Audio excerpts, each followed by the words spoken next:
ካሌብ አብለንካ ምን ላድርገው? የማፈቅረው ሰው አገባ አይደል? እኔ ጋርም ይሰራል እንዴ? ታዲያ ድጋሚ አታፈቅሪም እንዴ? ህይወት እኮ ይቀጥላል። ድጋሚ ማፍቀር አልፈልግም። ለምን ቢባል የሚፈቀር ሰው የለማ። እንደዚህ በድፍረት መናገር አይከብድም? ካሌብ ይሄ አብል ቦታው አንተ አንገት ላይ ነው። እኔ ጋር ምንም አይሰራም። ስለሰጠኝ ግን አመሰግናለሁ።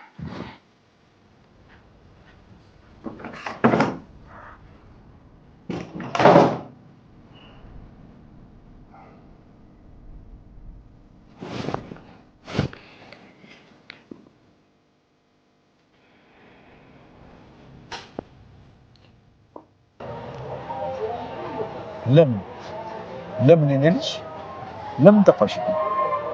ጋሼ ያ ሁሉ በደል ደርሶብኝ ድጋሚ እኔም ቀርቤ ድንገት ቢሆን ልጎዳ አልፈልግም። አንቺ ምንም የበደልሽኝ ነገር የለም። ወደፊት ሙሉ በሙሉ ማምንሽ እንጂ የምጠራጠረኝ ሰው አይደለሽም።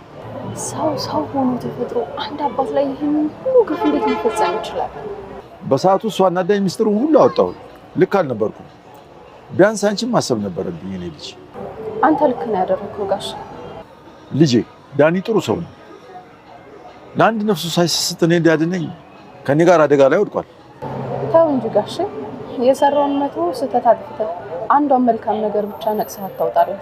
ልጄ ሰው በስራው ብዙ ክፉ ነገር ሊሰራ ይችላል፣ ግን አንድ ጥሩ ነገር በሰራው ከአምላኩ ጋር ሊታረቅ ይችላል። ይቅርታ ጋሼ፣ ስለ ዳንና ስለ እኔ ማውራት አልፈልግም። ቅር የማይል ከሆነ በቃ ዝም በለኝ፣ ስለ እሱ አታውራለሁ።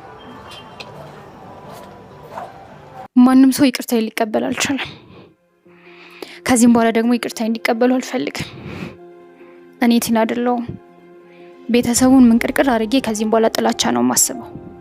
ምክንያቱም ይቅርታዬን እየተቀበሉኝ አይደለም። ሁሉም ሰው ጠልቶኛል። ይቅርታዬን ደግሞ አልተቀበሉኝም። ማንም ሰው ይቅርታዬን አይፈልግም። እኔም የነሱን ይቅርታ አልፈልግም። ቆይ ግን ምን ባደርግ ነው ይሄንን ቤተሰብ ግልብጡን ማውጣት የምችለው? ምን ባደርግ ነው ቆይ ንብረቴን ካለ ከልካይ ማግኘት የምችለው? እስኪ ቲና አስቢ።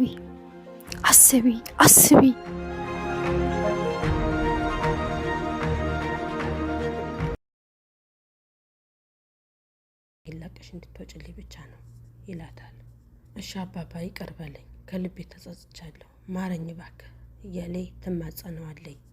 ተንከሴስ ማንኛው ጥፋትሽን ልማርሽ ንገሪኝ እስኪ፣ የትኛው ጥፋትሽን ልማርሽ ይላታል።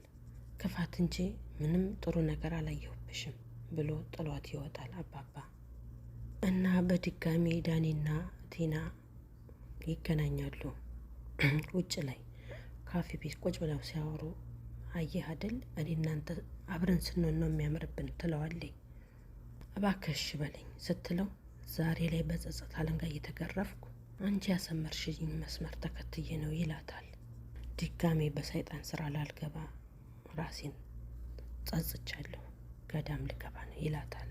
እሷ ከተንከሲነቷ ምንም አትመለስም። ይህንን ቤተሰብ ግልብጡን አውጥተን እመነኝ የፈለግነውን ነገር ማግኘት እንችላለን ትለዋለች። ቆይ እስኪ አንቺ ግን ከምን አይነት አረመኔ ነው ልብሽ የተሰራው? ልብሽ ከምን አይነት ነው የተሰራው ብሎ ይጠይቃታል። ምንም የጸጸት ልብ የሌለሽ ይላታል። ቆይ እስኪ ምን ባድረግ ነው እንደዚህ የምታደርገኝ ትለዋለች። ክፋት ማቢቀልጽሽ መልካም ነበር ትሰሚኛለሽ፣ የአንቺ ኃጢአትሽ ይላታል። በንስሐ ብቻ ነው ይላታል። ከቻልሽ ከዛ ቤተሰብ ራቂ፣ አለበለዚያ ግን ብሎ ይዝትባታል። ወይዘሪት ቲና አሁንም ነገር መጠንሰሷን አልተወችም። ቁጭ ብላ ለብቻዋ ነገሯን ተንከሲስነቷን እያሰበች ነው። ቁጭ ብላ ብቻዋን። ምስኪኗ ትሁት በፍቅር የተሞላው ልቧ በአንድ ጊዜ ደፈረሰ። ትሁት በጣም ካሌብን አፍቅራው ነበር ማለት ነው። እኔ እንጃ ካሌብን በጣም ታፈቅረው ነበር ማለት ነው። ልመጣና ካሌብ በቃ ይሄን ሀብል እንካ ትለዋለች። እንዴ ለምን ብሎ ሲላት አይ ይሄ ሀብል ከአሁን በኋላ ከኔ አንገት መታየት የለበትም፣ አንተ አንገት ላይ ነው የሚያምርበት፣ ቦታውም ያንተ አንገት ላይ ነው ትለዋለች። እሱም ምን ላድርገው ለምን ሲላት በቃ የማፈቅረው ሰው አገባ አይደል፣ በቃ እኔ ጋር መሆን የለበትም ትለዋለች። ካሌብ እንዴ ታዲያ ድጋሚ አታፈቅሪም እንዴ? ህይወት እኮ ይቀጥላል ይላታል።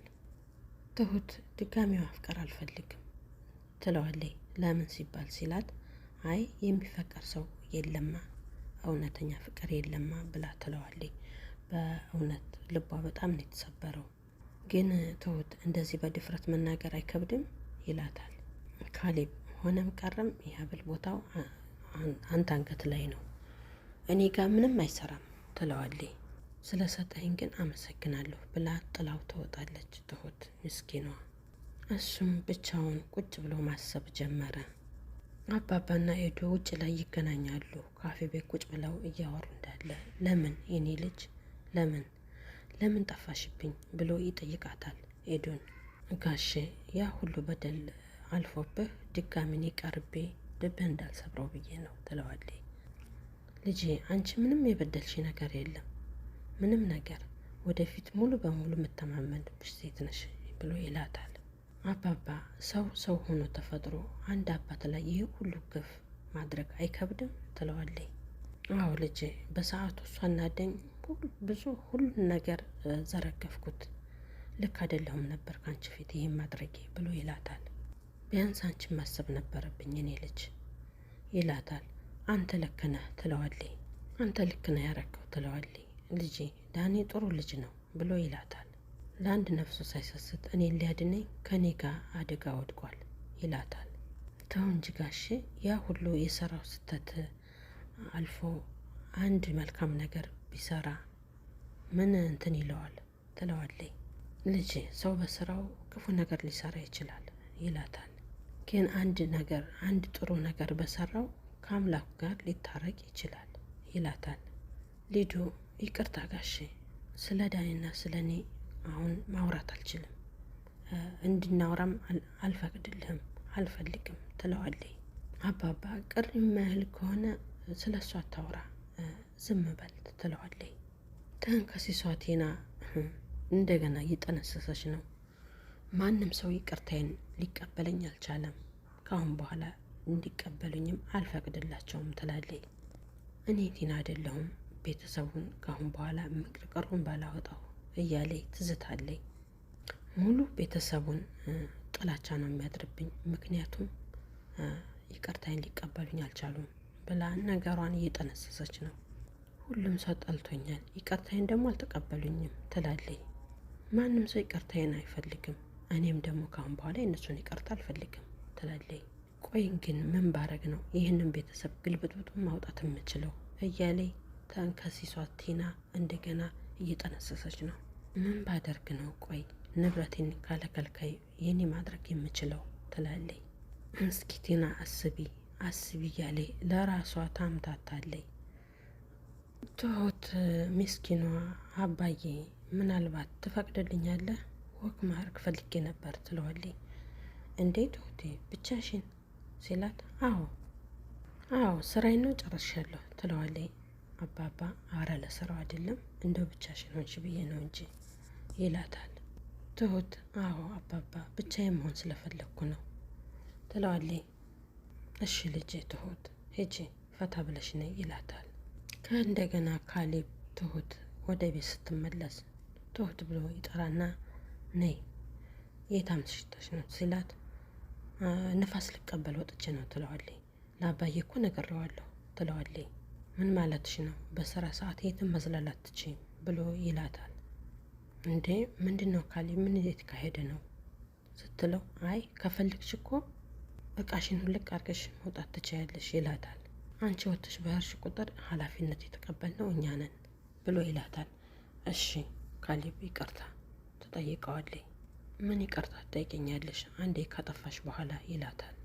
ከዛ ካሌብ አባቱ ጋር ይገናኝና ቆይ ምንድነው ያበሳጨህ ይለዋል። አይ ትሁትን መንገድ ላይ የትም ስታውደለድል አየኋት፣ ስለዚህ አንተን አደል ፍቃድ የሰጣት ብሎ ይጠይቀዋል። በቃ ተዋት ስራዋን ጨርሳ የትም መሄድ ትችላለች ብሎ ሲለው አባዬ የትም መሄድ አትችልም ብሎ ይለዋል። የተቀጠረችው እዚህ ቤት ነው፣ ከፈለገች ደግሞ የወር ፍቃዷን ወስዳ እንደፈለገች መሆን ትችላለች ይለዋል። እንዴ ልጄ ከመቼ ወዲህ ነው የወር ፍቃድ ወስዳ የምታውቀው ይችልች? ከመቼ ወዲህ ነው? መቼ ነው ስረፍት የምትወጣው ብሎ ይለዋል። ቆይ አባዬ ከማን ጋር እንዳገኘኋት ታውቃለህ ብሎ ሲለው ከማንም ጋር አገኛት፣ እሱ አንተን አይመለከትም ይለዋል። አንተና እንደዚህ የምታባልጋት ሲለው ባለየ አይደለችም እንደ ያለ ነገር አታውቅም እሷ ብሎ ይለዋል አባባ። አንተ አይነህና ፍቅር አውሮት ከጉድ ስትከተኝ እሷና ከስር ከስር እየተከታተለ ከዚህ ሁላ መከራ ያወጣችኝ ይለዋል። ውድ ቤተሰቦቼ የዛሬው ቪዲዮ ከዚህ ያበቃል። ውድ ቤተሰቦች በቅንነት አበረታቱኝ። ለቤቴም አዲስ የሆናችሁ ሰብስክራይብ፣ ሼር፣ ላይክ እያደረጋችሁ በቅንነት ጎብኙኝ እላችኋለሁ። በሚቀጥለው ቪዲዮ እስከምንገናኝ ባይ ባይ።